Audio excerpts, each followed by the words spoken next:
ஆட்சிக்கு வந்து சில வாரங்கள் கூட ஆகல. 6 மாசம் அமைதியா இருப்போம்னு சொன்னவங்களாம் 6 நாள் கூட அமைதியா இருக்க முடியல. ஆட்சிக்கு வந்து அரை மணி நேரத்திலே ஆரம்பிச்சிட்டாங்க. பாவம், ஒரு கல்யாண வீட்டுல எல்லாம் போய் புலம்பிட்டு இருக்காங்க. நான் சொன்னதெல்லாம் நடக்குதா? 1 by 1 எல்லா புலம்பல்ஸும்.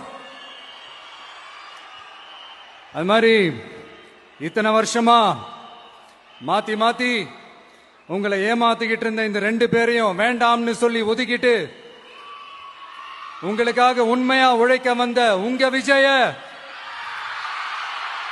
உங்க அண்ணன, உங்க தம்பிய முதல் அமைச்சரா இல்ல முதல் சேவகனா ஆக்கியிருக்கிறீங்க. தலை வணங்கி ஒட்டுமொத்த தமிழக மக்களுக்கும் இந்த நேரத்தில் என்னுடைய நன்றியை தெரிவிச்சுக்கிறேன்.